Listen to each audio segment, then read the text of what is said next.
சீரியல்களின் full எபிசோடுகளை Sun டிவியில் ஒளிபரப்பான உடனே எக்ஸ்க்ளூசிவாக சன் நெக்ஸ்டில் மட்டும் ஃப்ரீயா பாருங்கள். சொந்தக்காரங்கன்னு யாருமே இல்ல. பிறந்ததுல இருந்து ஒரு அநாத ஆசிரமத்துல தான் இருந்தேன். அப்பா அம்மா யாருன்னு தெரியாது. என் குடும்பம், உறவு, அப்பா அம்மா எல்லாமே அந்த ஆசிரமம் தான். அந்த ஆசிரமத்துல இருந்த மத்தவங்களும் தான். ஐயோ, அதுக்காக இப்படி ஃபீலிங்கால என்ன பாக்காதீங்க.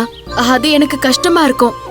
ஆசிரமத்துல இருந்தாலும் சுத்தியும் நிறைய குழந்தைங்க, அண்ணன் தங்கச்சி இப்படிதான் வளர்ந்தேன். அதனால என்னோட ஃபேமிலியும் பெரிய ஃபேமிலி தான். காசுக்காக பழகுற யாரும் இல்ல.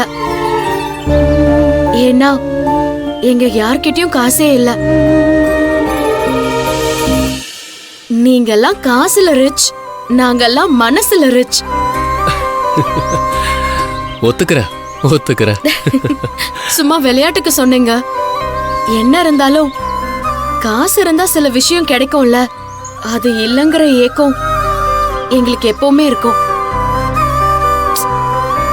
ரொம்ப கஷ்டப்பட்டு தான் வளர்ந்தோம்.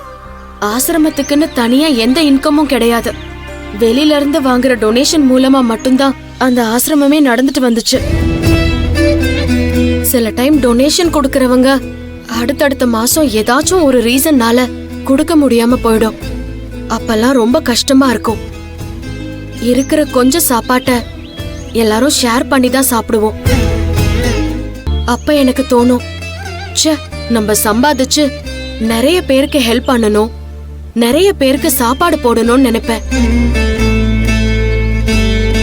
ஒருவேளை அதனாலதான் என்னமோ எனக்கு சமைக்கிறது ரொம்ப பிடிச்சிருந்துச்சு. அந்த ஆசிரமத்துல இருக்கும்போது சின்ன வயசுல இருந்தே நான் போய் குக்கிங்க்கு ஹெல்ப் பண்ணுவேன். சமைக்கிற அக்காங்களோட உட்கார்ந்துகிட்டு வெங்காயம், தக்காளி எல்லாமே வெட்டி கொடுப்பேன்.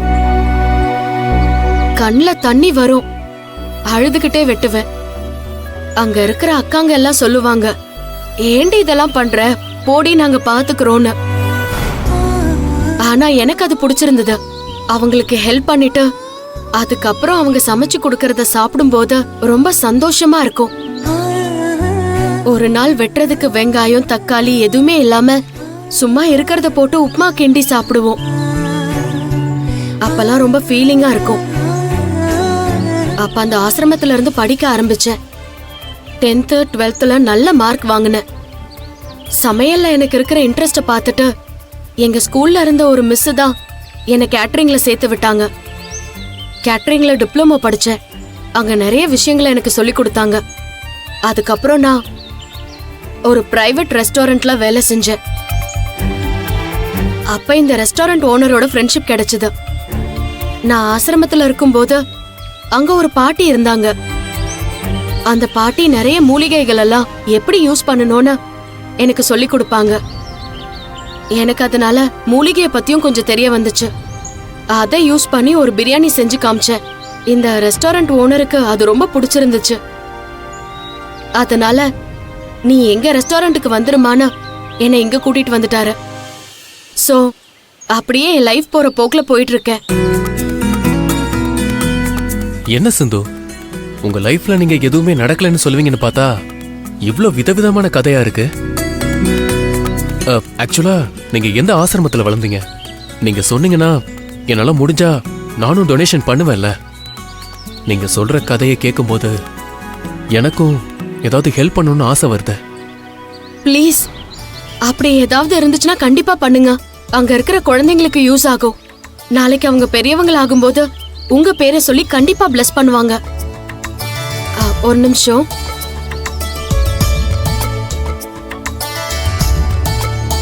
இதுதான் எங்க ஆசிரமம்.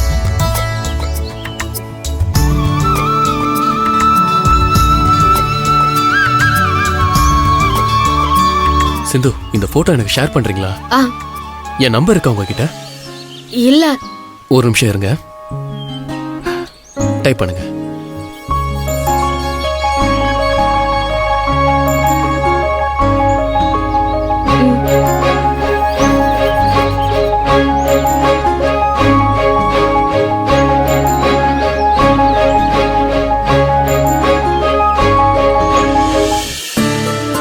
உங்கள மாதிரி நிறைய டோனர்ஸ் இருக்கிறதுனாலதான் இன்னைக்கு எங்கள மாதிரி எத்தனையோ பேர் இன்னைக்கு வெளியில சொசைட்டில ஒரு நல்ல வாழ்க்கை வாழறோம். நீங்க ஏதாவது ஹெல்ப் பண்றதா இருந்தா பண்ணுங்க. உண்மையிலேயே எல்லாருக்கும் ரொம்ப உதவியா இருக்கும். கண்டிப்பா பண்றேன் சிந்து. அதுவும் நீங்க வளர்ந்த ஆசிரமம், அந்த ஃபீலிங்கே தனிதான். கண்டிப்பா அதுக்காகவே பண்றேன். நான் கூட எப்பவுமே மாசம் மாசம் சம்பாதிக்கிற பணத்துல கிட்டத்தட்ட 75% அவங்களுக்கு தான் அனுப்புறேன். எனக்குன்னு கொஞ்சம் செலவு தான், அதுக்கு மட்டும் காசு வச்சுப்பேன். தங்கறதுக்கு இங்கேயே இடம் கொடுக்கறாங்க, இங்கேயே சாப்பிட்டுக்கிறோம். அதுக்கு மேல என்ன செலவு இருக்கு? அதனால நிறைய பணம் அவங்களுக்கு தான் ஸ்பெண்ட் பண்றேன்.